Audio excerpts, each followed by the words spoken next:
Because if you're in the game of being around in 10 years, you have to understand what's coming up the ranks. These are 15, 17, 19-year-olds that aren't lazy, that are not entitled, that are not soft. They have options. This is not about they don't want to work. This is about I'm 16 and I make $250,000 a year on YouTube ads. I'm 22 and I could just do makeup on TikTok and make $110,000 a year. Sorry, mom, I don't want to go work at some bullshit place for $45,000 a year. This is not they're soft. This is they're smart. You got your perspective. I just want to be happy. Don't you want to be happy? It's really fun to be back on stage.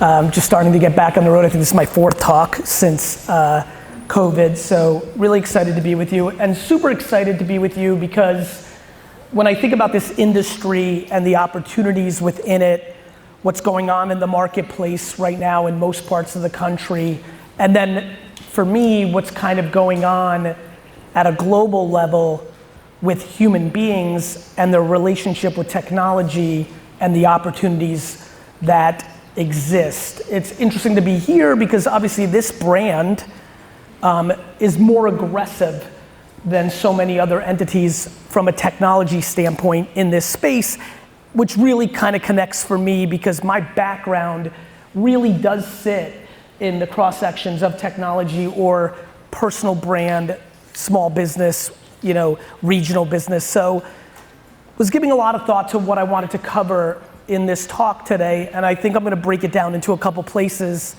And now with a 6th book coming out, it was supposed to be out yesterday, but some of you might have saw I did an NFT marketing campaign for this book and we sold 1.2 million copies. So they couldn't print them fast enough, so we pushed it 2 weeks. Thank you.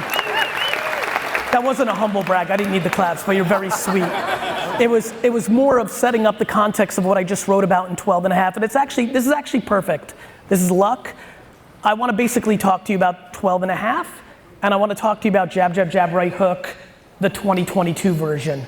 I think the 2022 landscape of real estate is extremely fascinating for me. I think the OGs in this room, and even the youngsters may realize because of COVID, we have such unique things to try to figure out of what is this market, right? Whether it's growth or decline or how, there's just so many unique dynamics that a global pandemic created that are unusual to look at in even a 50 or 100-year window. So I think we can all imagine, and I'm sure this is what you spend a ton of your time on, is like, well, what's the market really gonna be like, right? And to me, the thing that I've been most passionate about in my career, and the thing I'm most proud of 25 years into operating, is that regardless of what the market has been, I've been able to be successful.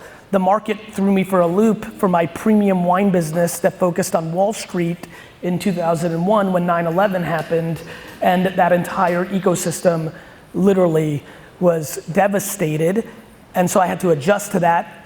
The market was incredibly difficult to navigate in 2008 and 9 with the recession, and again, I was very much in the premium wine business. Kind of hard to sell $800 bottles of wine when the entire economy is collapsing. And I was starting VaynerMedia, so that was super interesting, 09. And onwards and onwards and onwards, and we will all go through that, and then obviously, for this market, after we got off the initial hump, there was incredible opportunity in real estate with COVID, not so much for my business. Vayner got very caught because we were not small enough or not big enough for any government support. So I got $0 and 0 cents to navigate the last 18 months with my companies, which to be very transparent is the best. People love capitalism and entrepreneurship, but when it gets super hard, they always want the government's help, and I laugh at that shit. Yeah. Please don't give me that affirmation because I'll spend 40 minutes on this subject matter. I think a lot about the people in this audience because I think about context. I think about why would you even want to be associated with this company? What is the value prop?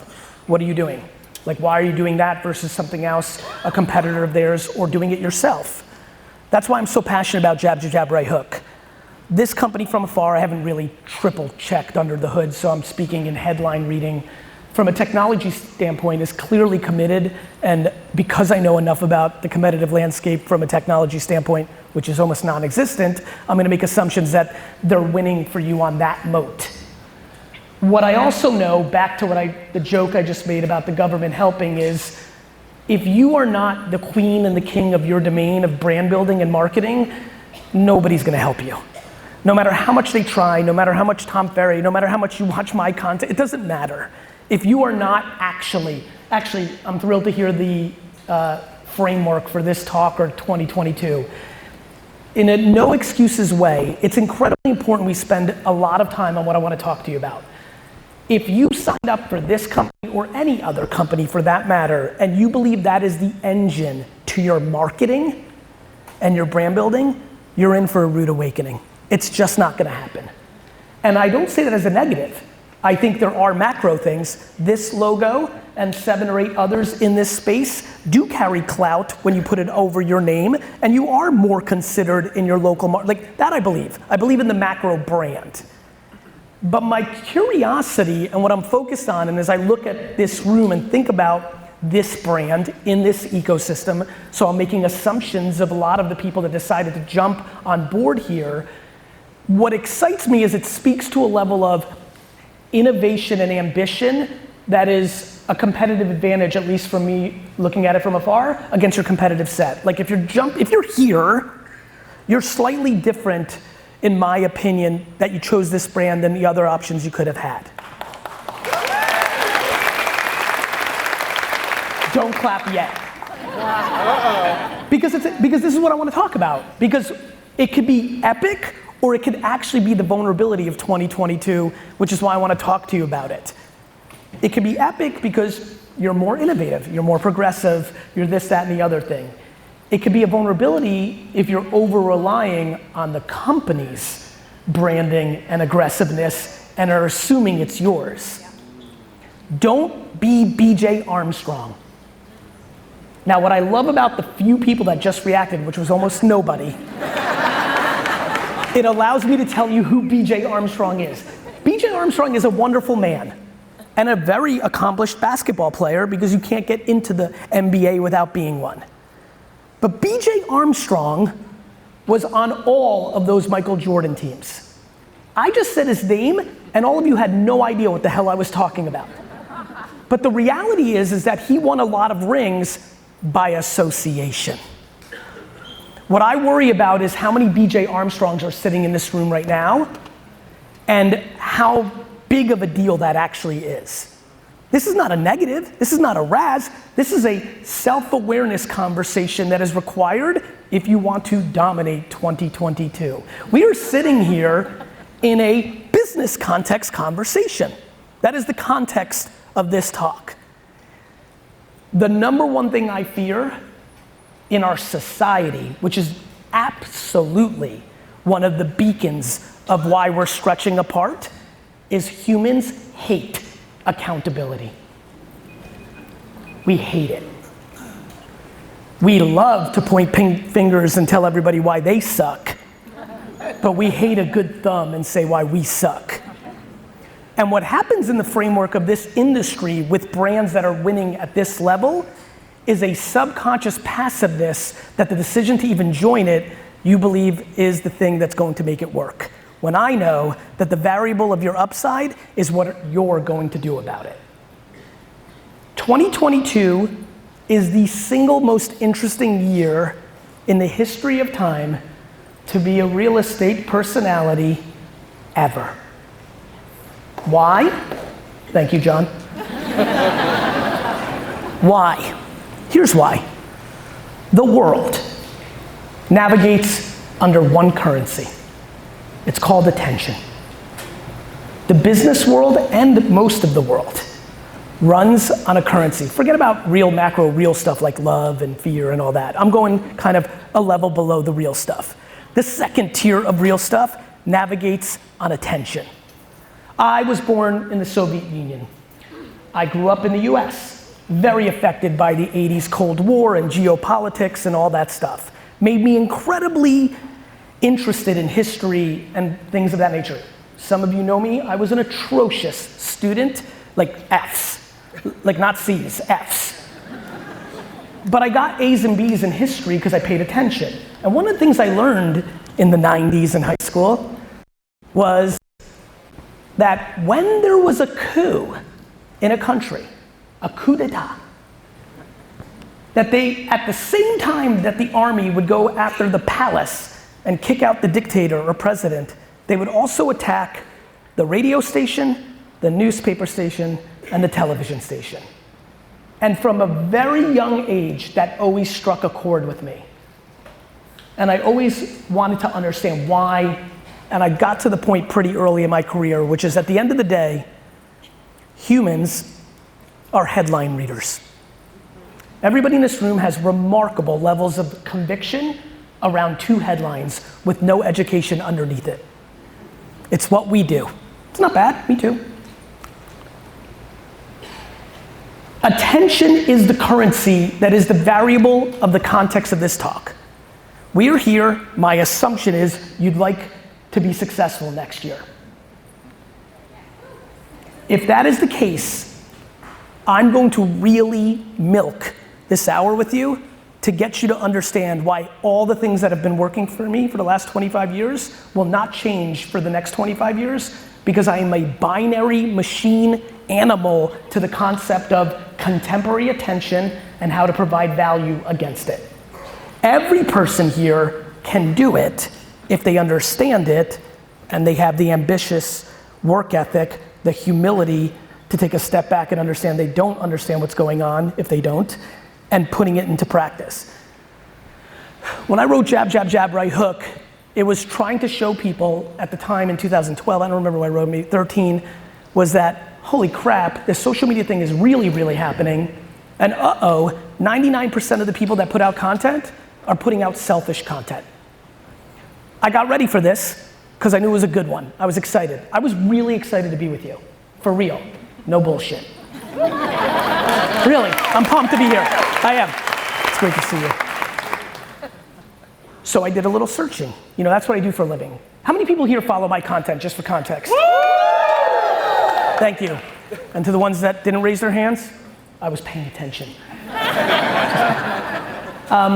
So for the ones that raised their hands, you may know this about me. For all the content I put out, and I put out a lot, and for all the things I do, the majority of my time is spent listening.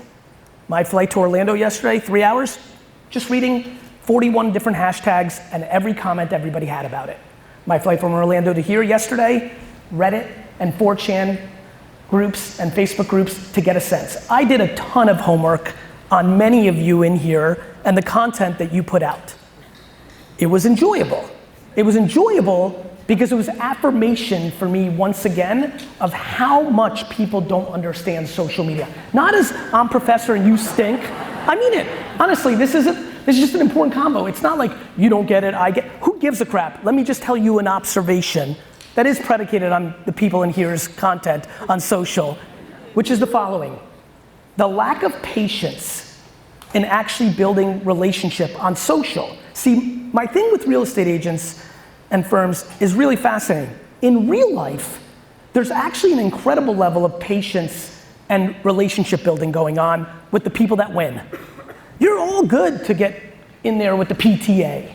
You're awesome at some softball coaching. You're really good at girls' night with wine at the pizza thing on Thursday. You're cultivating. You're romancing. You're flirting.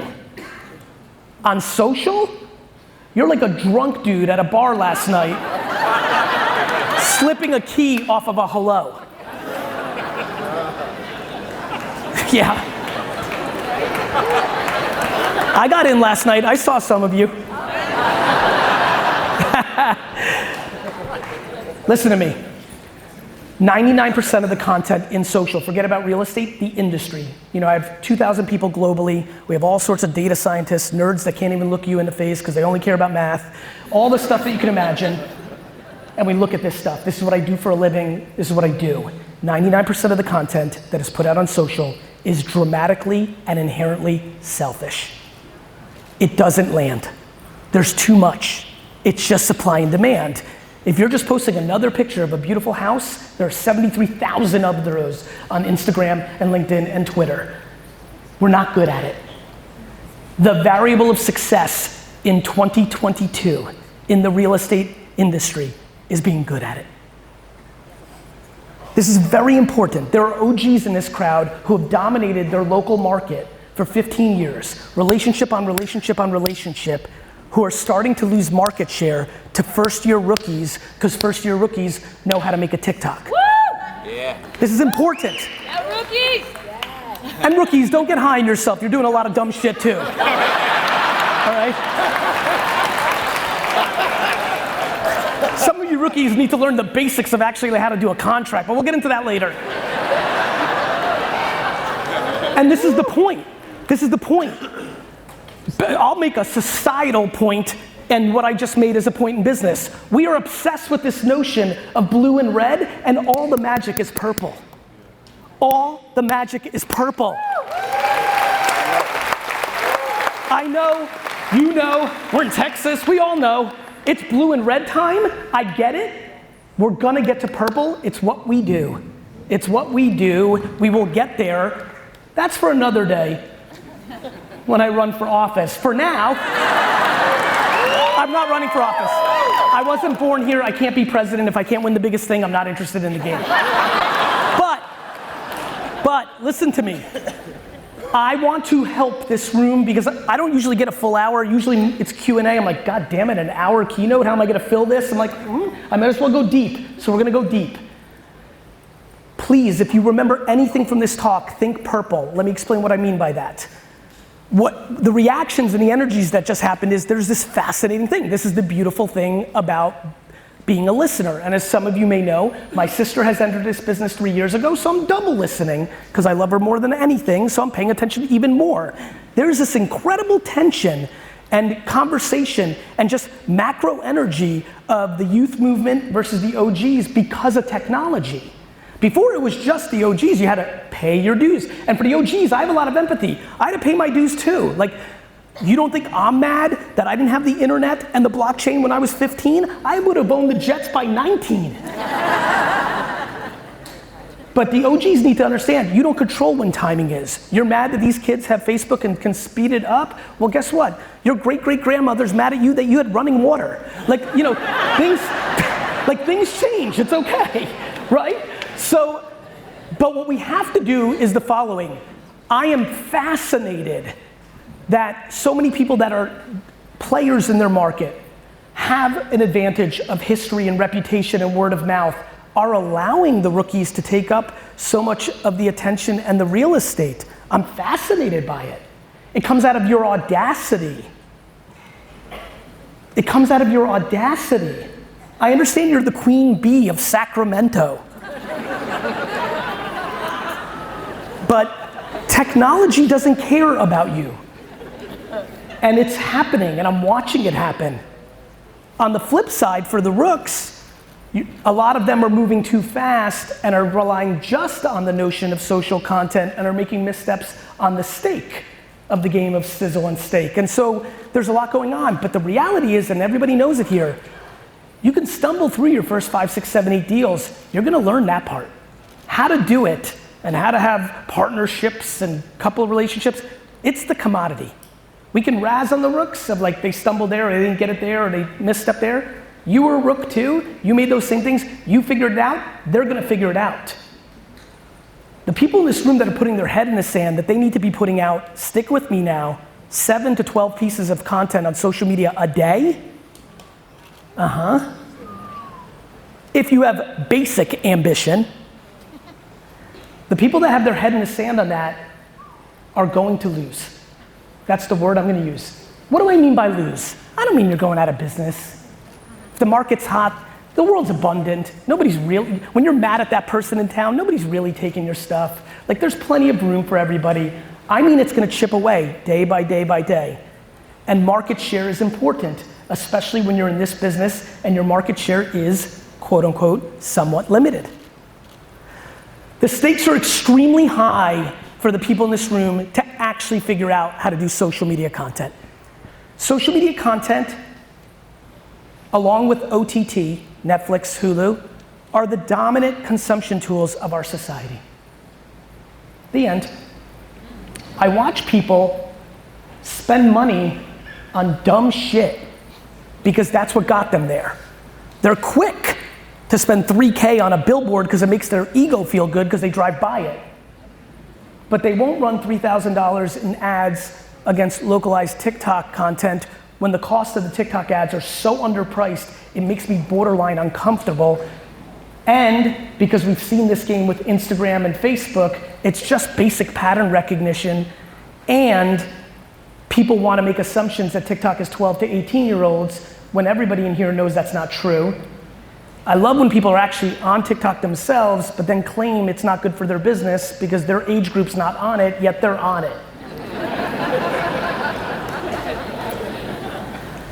2022 is the single best year for a real estate agent and brokerage and team and firm and brand and Compass, because America's attention is more on social in 2022 than 2021, and social, creative, making the videos and pictures, and the ads are dramatically underpriced compared to print, radio, television, outdoor, and benches.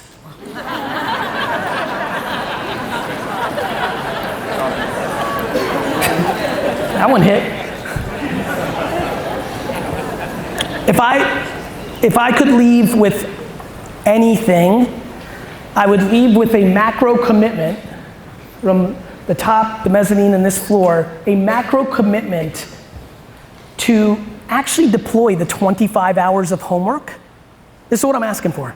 I'm asking for 25 hours of homework from you.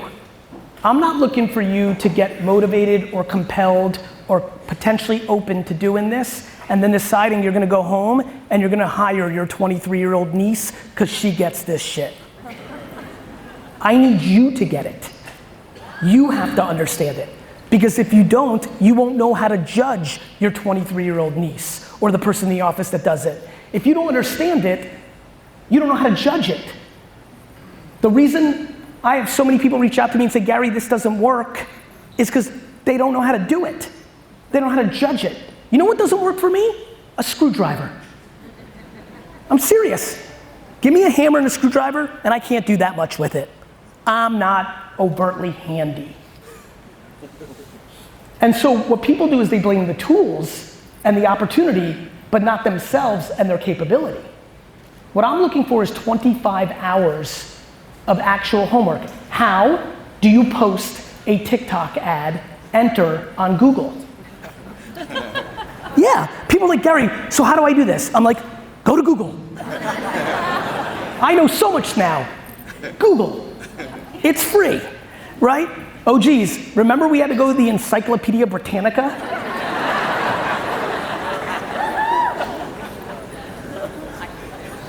25 hours of homework so that you can post 7 times a day on social media in 2022. Who has even a glimpse of potentially wanting to do that? Raise your hand. Thank you. Not a very good number, but I appreciate the self-awareness. Now let's talk about self-awareness. Let's talk about self-awareness. And let's talk about what I'm talking about now, because it's a pretty aggressive jump to go to 7 posts a day versus once a week, right? I'm empathetic. And by the way, let me be very candorous with this audience. I could care less if you do it. I don't know who you are, and I actually don't care about you. So I don't have any feelings or needs of you accomplishing this. I genuinely love when I get the email from somebody in here 8 months from now saying, I cannot believe this is working the way it is. Thank you so much. That I get a huge high on. But in real talk, I'm leaving in 45 minutes. I'm saying this to be historically correct for my own content that I'm gonna put out. D-Rock, where are you? Hey, D-Rock. Right, so this talk is for me. If you're interested in getting the collateral benefit of it, I really need you to get serious about this before you say no. The biggest issue in entrepreneurship and business and just in life in general is this infatuation with no versus maybe. This infatuation with no. This concept of, Gary, I've already tried. We did that 2 years ago. It didn't really work. I didn't get enough leads. This infatuation with, well, I'm comfortable on Facebook, but I don't like this TikTok thing. I'm trying to get my daughter off of it. What do I need it for? This, that, and the other thing. The game of self-awareness is incredibly important in what I'm about to say. For example, I've been talking about for the last 3 years about LinkedIn quite a bit. LinkedIn about 5 years ago really converted, and I see by some head nods, you know where I'm going. It went from a tool that we would use to recruit or just spam people on email to a social network for all intents and purposes. Content. By show of hands, how many people here consume content on LinkedIn? Raise your hands. Raise it high, I want everybody to see it. Higher. Thank you for the likes, this is awesome. One more time, high. Look how many people are consuming content on LinkedIn. Thank you, everybody. What I love about LinkedIn is it gives people options in here. Let me explain. LinkedIn is incredibly effective with just the written word. LinkedIn is incredibly effective with just the written word. I know that a lot of people in this room, even though this is your profession, are skewing more introverted, aren't interested in being on camera, are insecure about certain aspects, the way they talk, the sound of their voice, the way they look. I'm empathetic to that, that's real. That's very real to the conversation I'm having with you. However, if this audience understood how many people are actually getting leads from written words on LinkedIn, it would be a different conversation. This is why I talk about self-awareness. You have to understand how you like to communicate. Some people have the gift of gab to do it on video and the comfort. Others really genuinely struggle with that, but actually can talk and don't realize that they can just hit the memo button on their iPhone, record it, save it, and post the audio. There is no rules for content creation. The rules are very simple. Be self-aware of what you are good at or enjoy so that you can actually achieve the amount of output. And then most importantly, what I started with, this industry has to find a better way to bring value than just telling people about the listing. The jab of right hook was very simple. Talk about other things. And then it's unbelievably okay once you've built up equity to ask, aka post the listing. You will close the listing. Your open house will be more attended if you've done a phenomenal job in actually bringing some level of value in your feeds. The problem is everybody goes so literal. I'm a real estate entity in this feed. I'm gonna talk about real estate. What people don't realize is all the strengths that so many of you have in the real world are the strengths that you can have in content. The thing that I really want to challenge this audience to think about is if you love golf or cooking or fishing, that should be a core component of your content strategy. You can't post 7 times a day if the only thing you want to talk about is your listing or joining your team. You can when you decide to be an actual human being. So when we think through this framework of how we provide value, we need to understand this. Now, what gets really interesting for me is the no versus the maybe. Let me explain. TikTok, right this second, is a marketing phenomenon. You can literally, tonight, because you thought this talk made some sense to you, download TikTok for the first time. How many people here do not have a TikTok account? Raise your hands. Stand up. Stand up. Stand up. Stand up. Stand up if you do not have a TikTok. Let's see it. Lights up there, I got it. Good. All right. First, no, keep standing. Back up, dude. Thank you. I see. First, let's clap it up for these patriots. You can sit. I can't believe you do not have a TikTok. After 15 years of this? I do, I just don't use it. Unacceptable. We'll talk after the show. Let me tell you what's so cool about this for me. This is wild. This is what's fun about having an hour. For the ones that stood, that are compelled out of curiosity to maybe make a play, I want you to create a TikTok account after this talk tonight, this evening. When you create your account, I want you to put your photo in. I'd prefer it not be one of those atrocious LinkedIn pictures all of you have. Be human.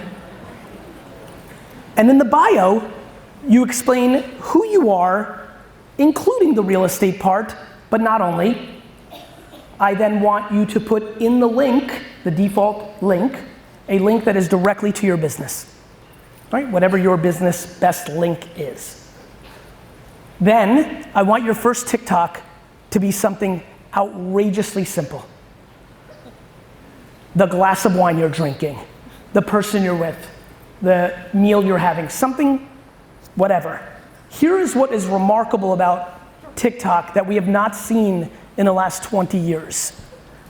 TikTok, unlike every other platform, is built, TikTok, like Tumblr years ago, some memories, is built on the interest graph, not on the social graph. You're not getting in your feed who your friends are or who your friends of friends are. You're getting in the feed things that you like. So if people like football and wine and jokes, that's what their feed is. The reason TikTok's doing so well is people are getting posts they want.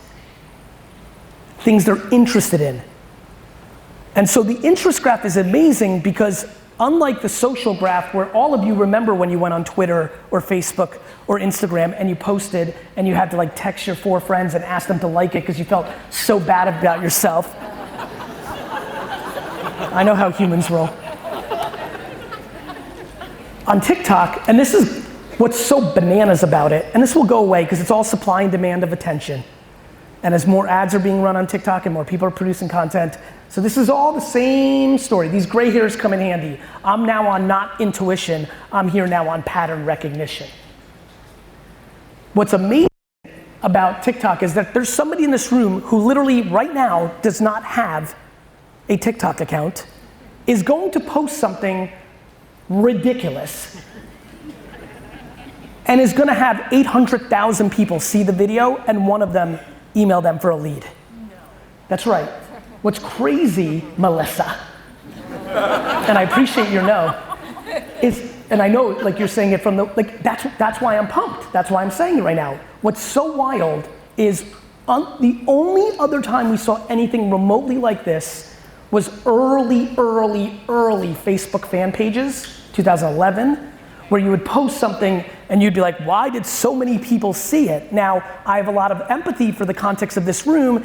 In a localized business, if you're in Denver, you may not need your views in New Jersey, but referral game, friends of friends, there's a lot of real stuff going on in your business that if you're thoughtful about what I'm talking about, you could take advantage if you do a little legwork.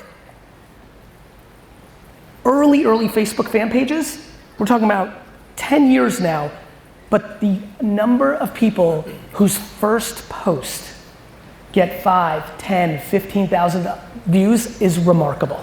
It's absolutely remarkable, and I couldn't compel you more to do it. Not because I'm a Chinese spy.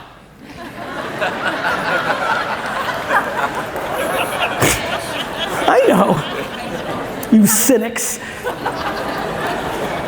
Not because VaynerMedia does well with TikTok, but because you have to.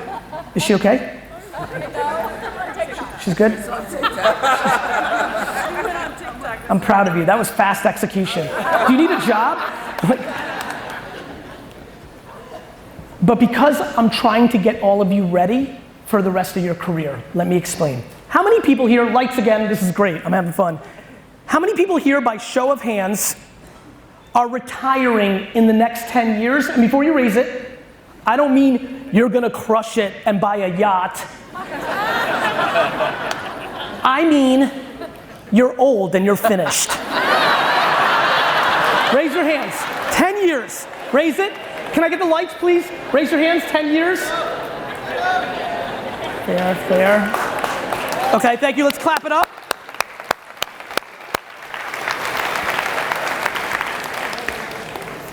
We will let those 74 people slide for this next sentence.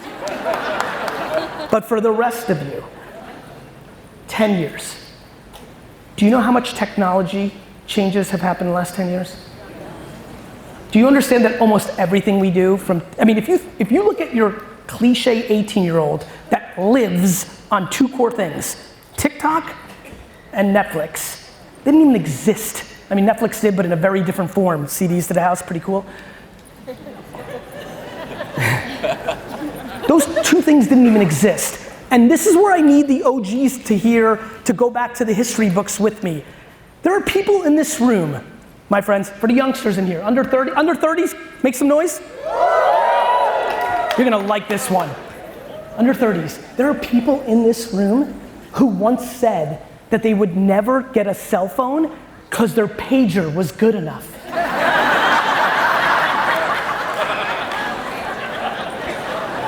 Let's go very vulnerable and honest. By show of hands, who in here was this person? I'm never getting an iPhone. The BlackBerry has buttons and I need the buttons. Raise your hands. Raise it high.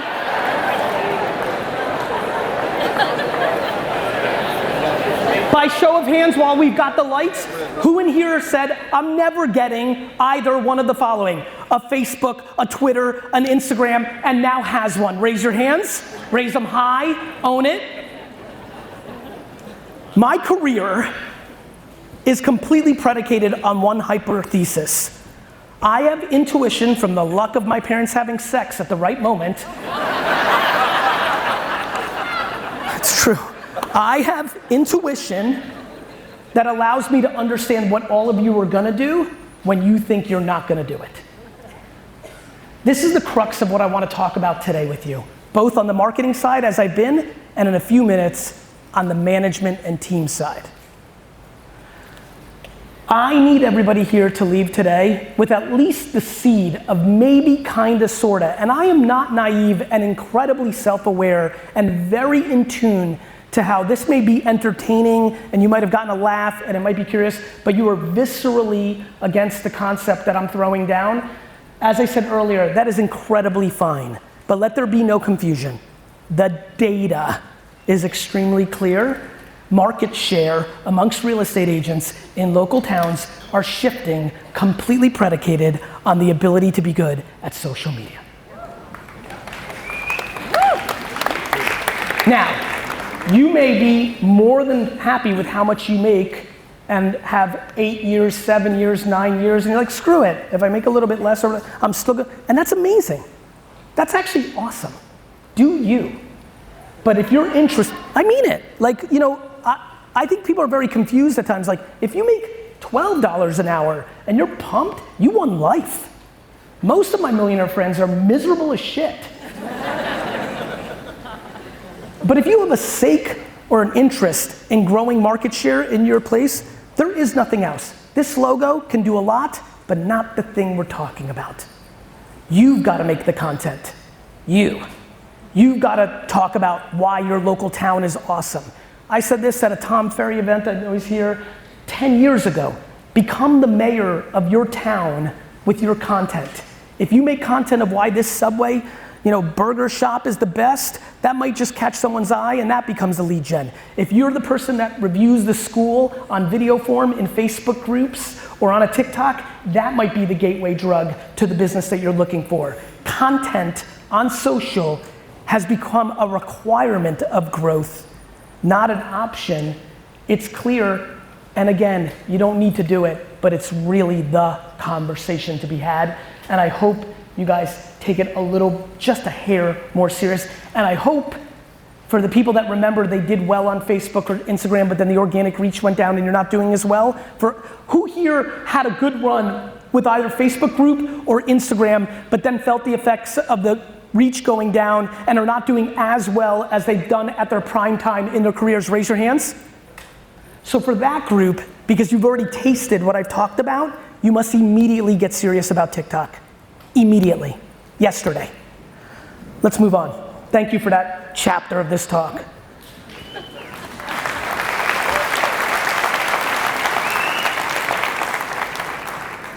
How many people here have employees underneath them? Raise your hand. What? Have employees underneath them. People that work for them. Raise it higher. People are so scared with hands. Thank you. For that crowd, and for the other crowd, but we're gonna start with that crowd.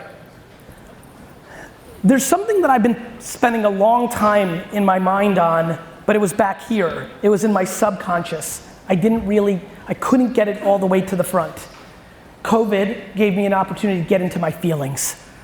And luckily, I was able to finally get it to the front. You know how life works? Like, we're all humans, right? Like, it's there, you know it's there, and finally, oh, damn it, he's cancer, get him out of my life. That stuff, that's what was going, sorry. That's where I'm about to go. There's been something in here for the last 20 years that I just couldn't figure out. And I finally feel comfortable and ready to talk about it in a compelling way that makes the argument potentially land for all of you, which is why I wrote this book. I believe that we have been misguided in how to win in business. I believe that the popular conversation of business that we accept today as entrepreneurs and operators is wrong. I believe that the dog eat dogs, hard elbows, and there may not be a statement on earth that I hate more, and I don't like using the word hate, but there is not a statement on earth that I hate more than the concept of nice guys finish last. If I could find the person that created that saying, I would dig them up from the ground and punch them in the neck. It is such a fundamental misnomer, and I think it's time we have this conversation. This book talks about leveraging the emotional ingredients necessary for business success. I don't believe any of us were raised with the concept that the core tenet for business success is kindness. I just don't think that's something we've ever heard. I don't think it's something people believe. I even think when I just said it, it was like funny to say and funny to feel your collective reaction. Let there be no confusion about the next part of this talk and where I'm going. I am not in the over-coddling, foofy, like, world of business. This is not about entitlement. The same person I want to dig up from the grave, I want to destroy every human associated with 8th place trophies.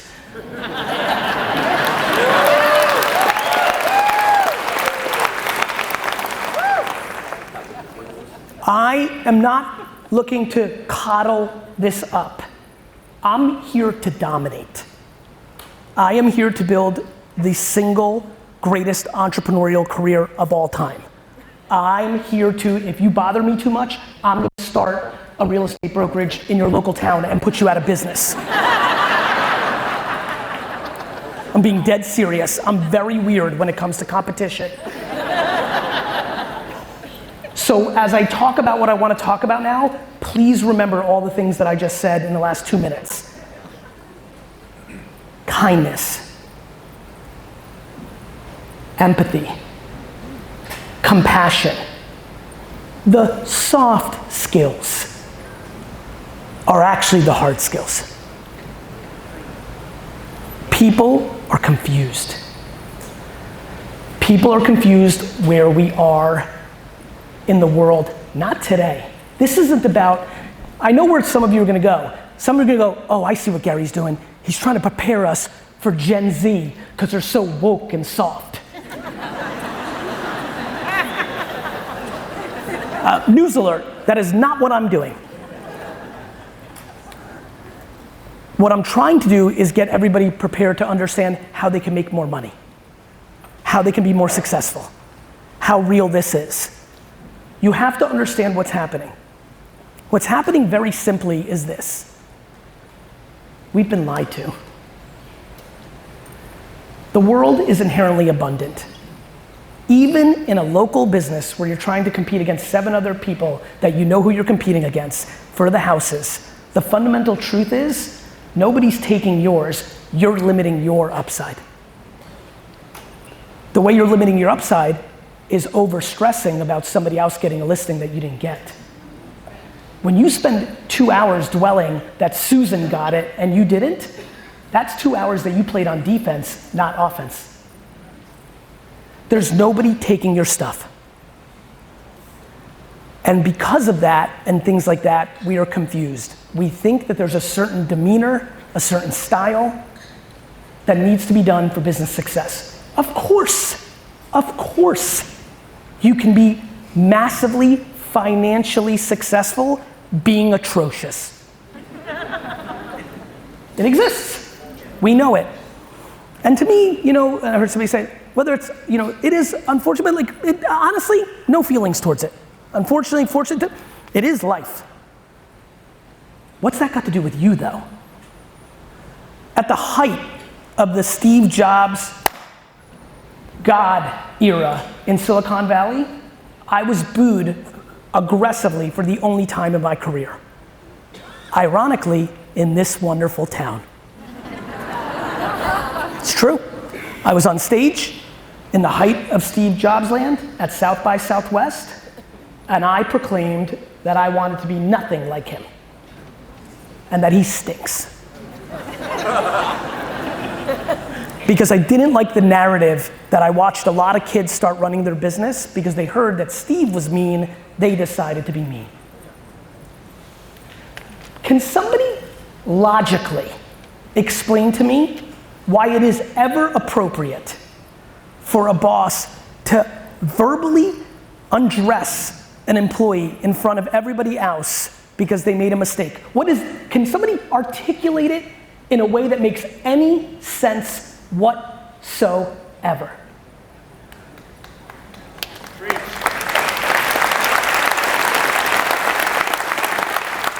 You're motivating the team.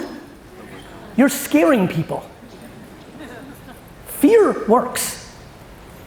Love works better. It's just the way it is.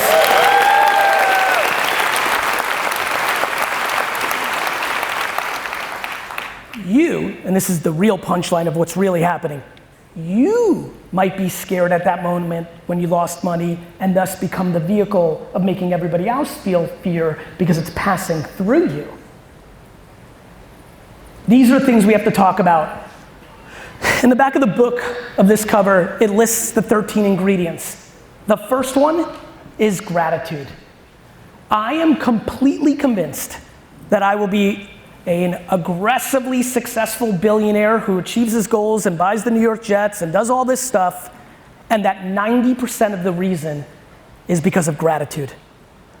The great advantage of coming from little is you know what it tastes like. You have perspective. The foundation of success is actually adversity. Tough to be hungry when you're already fed along the way.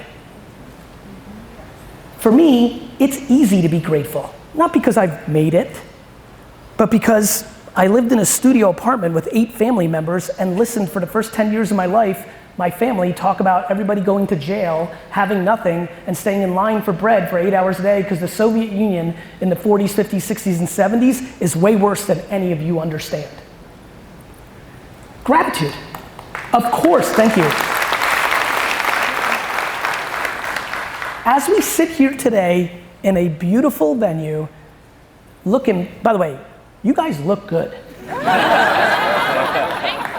Looking good, feeling good, trying to advance our already very, very fruitful lives.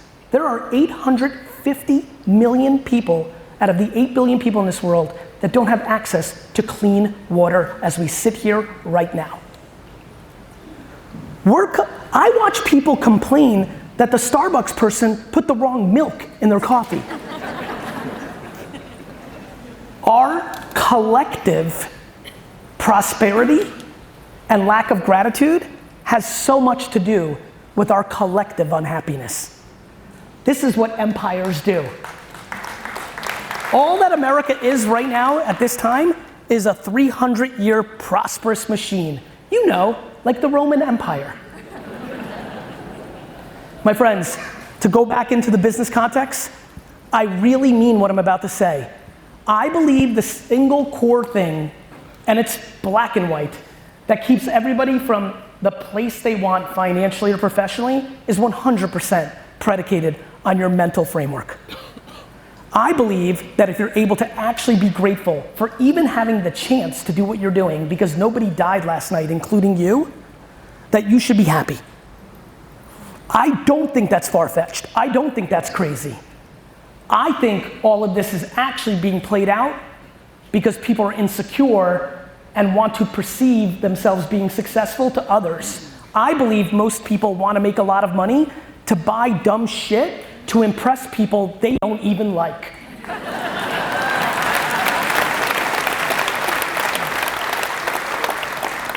And the more they're close to you and the more you dislike them, the more motivated you are. That's why so many winners hate their mom and dad. It's true. That level of resentment is an incredible fuel, but it's an unhealthy fuel. It's an unhealthy fuel. I believe that we need to have far more, and again, this isn't foof-land, this is about the following. One more time, people that have employees, raise your hands. I want to get this. Your success in so many ways is predicated on the continuity of your team.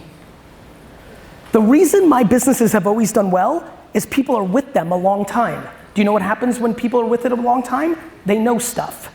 Do you know what happens when you know the basic stuff? You go fast. Do you know what happens when you go fast in business? You make money. Speed, like in sports, kills in business. If you don't have a framework where you're able to keep people, you've got to retrain constantly. Now, you may stumble and hire somebody who's meant to be a superstar. You can't suppress superstars. One of the great mistakes in the real estate industry consistently is when somebody hires somebody that's awesome, that person starts to emerge, and the person that has them starts to try to mentally undermine them so they stay with them a little bit longer. Oh, that one hit a chord, didn't it, everybody? We got real quiet on that one, huh? Instead, what they should do is excel them. It happens to me in the agency world. I have 2,000 people. We're a service business. My people are my business. When I see a winner, I pull them in and say, you need to leave now. I'm being dead serious. I say, you need to leave now, which always freaks them out. 8 out of 10 times they're like, am I getting fired? I'm like, no, bigger picture. You need to have your own company. Now, you may want to stay, and you may want to stay for a year, and you want to collect some savings, and maybe you don't, by the way, maybe you don't have the entrepreneurial stomach. I think one of the things that has been really challenging in the last decade in our society is the entrepreneur got cool. And now people want to be one. And for the people that are one here fully on their own 2 feet, it sucks. It's tons of pressure. There's nobody to help you. It's you. Going back to the 13 traits, my favorite one for me that has really helped me a lot, that I would love to make more popular amongst this crew, is accountability. Accountability has been a godsend for me and the 20 to 50 companies that I've watched and leaders that got me to write this book, because this is not a focus group of one. This is observing for 25 years. Accountability. So much visceral reaction to accountability in this industry. This is what's so great about Twitter and Facebook. You guys air out your dirty laundry. The industry. You see people blaming their agents. News alert. One more time, hands up. Who's got employees? This is a good one. You ready? You hired everybody that works for you. So when it's Sally's fault, it's your fault. You hired Sally. You can also fire Sally. It's your fault. Accountability is actually the greatest key to happiness. When you feel like you're actually in control, this is why everyone's so upset. They think the government or the media is in control. You're sad. When you don't feel in control, you're sad. When you feel in control, you're happy. Accountability makes you happy. Let's talk about control and my number one belief in building a culture And this is not an HR book. This is a let's make a lot of money and be happy about it book. The number one mistake that is happening in this room right now for all the hands that just went up is they are still letting somebody work for them because they deliver money, but they make everybody else miserable. The number one mistake that I see in businesses, definitely in this industry for sure, given the transactional nature of the people that work for you and every business, is that you have compromised your moral compass of how people interact with each other because the person that's a jerk is delivering results. What you don't see is the hidden loss. What you see is, let's call him Charlie. What you see is Charlie's delivering. What you don't see is Charlie's ego, undermining comments, razzing, and all the other political behavior that comes with cancer in a workforce is making everybody else run at 60 and 70%, mainly, and more importantly, because they're all talking about how you are actually full of shit. By the way, you are more than welcome to have a culture where not everybody is getting along and it's awesome. But you better never say one word about you caring about culture. You are more than welcome to have a dog-eat-dog, intense environment. You can do whatever you want. But unless you want to be a remarkable hypocrite, do not get in front of the team at the holiday party and say we're a family.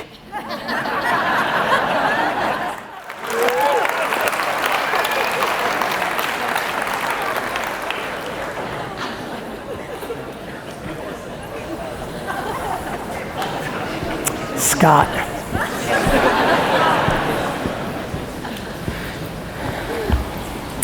The Great Resignation. This is like the fun new thing to talk about in social and media and everywhere. The Great Resignation. The Great Resignation, AKA their step one. There's a lot of people on earth that if the government pays them more to stay home than go to a job they don't like, they're gonna take that deal. Fine. Easy to understand. But that's gonna go away. What people don't understand is the great never taking the job in the first place that is coming next. The other reason that I'm desperate for all of you to get serious about actually caring about feelings as an offensive weapon for your business is not because I want the world to be nice, though I'd prefer it. It's because if you don't do it, forget about retention or maximizing how much the team produces. We are on the precipice, back to the 10-year people. Those 73 people that raised their hand and are retiring in 10 years, they're about to say, thank God I'm retiring. Because if you're in the game of being around in 10 years, you have to understand what's coming up the ranks. These are 15, 17, 19-year-olds that aren't lazy, that are not entitled, that are not soft. They have options. This is not about they don't want to work. This is about I'm 16 and I make $250,000 a year on YouTube ads. This is I'm 22 and I could just do makeup on TikTok and make $110,000 a year. Sorry, mom, I don't want to go work at some bullshit place for $45,000 a year. This is not they're soft. This is they're smart. If you don't understand how real this is, and don't even get me started on NFTs, where every person that can draw a little something is about to make money, don't even let me get started on the blockchain. And by the way, on the blockchain, just for 2 seconds, every contract in our society in 20 years is gonna be done in NFT form. So whether you like Bitcoin, you think it's a scam, you like NFTs, you think it's a scam, if you plan on doing contracts, you know that thing we made fun of the rookies for?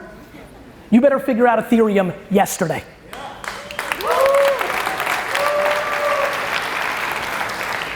Thank you to the 16 crypto bros that just got fired up. We'll keep moving on now.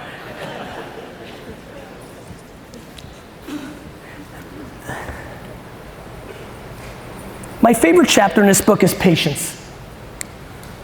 Patience is super interesting. I've learned a lot about patience the last 3 years when I started getting aggressive with it in my community when I started realizing, oh, I'm winning because I'm patient. Doesn't seem obvious with the energy that I deliver my conversations in. It's unbelievably obvious if you understand my career and how I've navigated. I didn't realize how much everyone hates patience. It's similar to what I said earlier. I didn't realize that people wanted success so fast to put a Band-Aid on the insecurities. I didn't get it. I get it. You want to make $1 million to shut up everybody. I see. Got it. That's why you're so frantic. That's why you're so pushing. That's why you're making bad decisions, but in the short term you might get a bag. Now I got it. Patience is incredibly important. The problem with patience in the last 2-3 years, through all these conversations that I've learned, is I didn't realize how many of you, when I just said the word patience, heard the word complacent. I didn't get it. I didn't realize when I was saying patient, you were hearing passive. I just couldn't even believe, given how I roll, that anybody would be thinking that that's what I was talking about. The concept of, let's just lay on the couch this year. Patience is 100% my passion in this industry. So many people here don't cultivate very fruitful relationships, both digitally and in real life, because of their lack of patience. The transactional nature of the industry creates a subculture of what's this time worth? Well, if I'm gonna go there, I better get, and if I don't, I promise you, if you pay very close attention to the people in this room and others that have been massively successful in this business, especially if they've done it for 25 years or more, and you really get 7, 10 hours with them and you talk and you listen to the most important parts, I promise you, you will be stunned how much patience is the ingredients to their success. This is about actual relationships and actual community building. Whether you do it digitally in a Facebook group, and oh, by the way, all of you that 7 to 9 pieces a day, TikTok, another on the lists of, it would really be awesome if you consider doing this, is starting a Facebook group that is about your local region, not directly about real estate. So if you're in a suburb of Cleveland, and let's just call it Smithtown, if you're in Smithtown, Ohio, the Facebook group you create is the Smithtown, Ohio Moms Group, the Smithtown, Ohio Parents Group, Smithtown, Ohio Small Business Group. You become the person that controls that group. You run $500 to $1,000 worth of Facebook ads against people that live in, Smithtown, Ohio. You get 53, 29, 17 people to join. You go in there and jab, not right hook, and you're like, maybe the first post is like, what about that pothole on Smith Street, huh? And you actually cultivate relationships. You will be stunned how much that's the gateway to the listing, to the opportunity. The fact that digital has created massive infrastructure for scaling the things that the best agents in here did for the years prior to the internet existed is the thing that I'm most passionate about. The mental makeup of how to navigate actual relationships is the other thing that I'm incredibly passionate about. The real estate industry is going through massive changes. We know that. This company, Zillow's not fooling around. Wait till you see what Apple has up its sleeve. Before I scare you, I have no idea what Apple has up its sleeve. My point there is, please don't be naive. The biggest tech companies in the world are only looking to go horizontal and vertical. This industry is lucrative. I'm trying to help you create a moat, a little island that you control. I'm scared that you think other things can be your moat, including the idealistic responsibility you're putting on this company to do it for you. I need you to do it for yourself. The two ways you do it are the clouds and the dirt. The dirt is actually knowing how to make a TikTok post. The dirt is getting a glass of wine or bourbon and sitting on a Facebook group for 45 minutes a night and making another relationship in town, and another relationship in town, and another relationship in town. The moat, and the biggest one of all, is understanding how to be a human being to the people that work for you. These are the moats that actually create substantial business success. These are the things that people really have to start wrapping their head around. People are playing in the middle. Dirt. Do you know how to write copy for a LinkedIn post, run $180 worth of ads on people that live in your town on LinkedIn, and press enter and then get the results? Do you know? Do you know how to say, you know what? I got inspired by Gary. I'm gonna start a podcast, not a Facebook group, about our local town, and I'm just gonna invite all the business owners. You know how you try to get someone's business? Let me tell you a little secret about 2022. Let's say you're in your local town and you know the 15 most successful business people in your town. I'm gonna make an assumption that the most successful 15 business people in your town are probably sitting with decent financial situations to either sell or buy a home. If you start a podcast called Smithtown Business Review, and you're the host of the podcast, when you're trying to get Sally or John's business as just an agent without a podcast, you're relying on a lot of variables. But let's say you heard me today and said, you know what I'm gonna do? I'm gonna start this podcast about small businesses in our town, and I'm gonna email Charles and say, Charles, I'm Karen, I have the small business show for our town, it's a podcast, would you like to be on it? You will be stunned how fast that human being will reply and say yes. Because people have egos. Hey, can I talk to you about listing your home? You're not getting a reply. Hey, would you like to be the podcast of the best businesses in this town? You're getting a reply immediately. You're gonna do that podcast.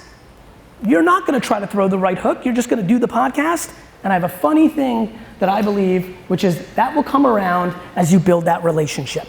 Oh, by the way, remember that 7 to 9 posts a day that you were like, how am I gonna do this?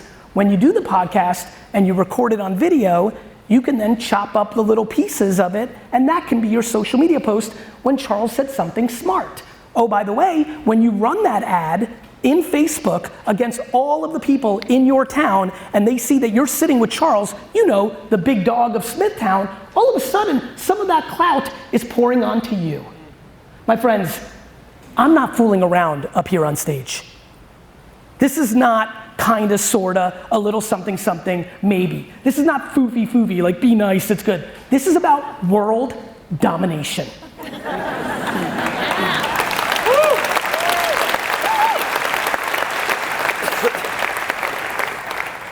All of us have different worlds and different ambitions, but I promise you, stop playing in the middle. Half pregnant, bad strategy. Play in clouds and dirt. Dirt. Know how to do things. The 10 platforms are obvious. They're YouTube, Facebook, Instagram. I don't have to tell you, you know them. The clouds are the part that I really want you to think about. Nice, kind, it's all speed. It's all continuity. It's how you build real teams. It's why you win. It really matters a lot more, and it's about to matter a lot more because of the options of the human race. They're not going to work there. Fear is gonna lose its grip in business because of options, not because of social media or the conversation. It's happening, it will happen, it's gonna continue to happen, and I hope I gave you something to think about. Thank you.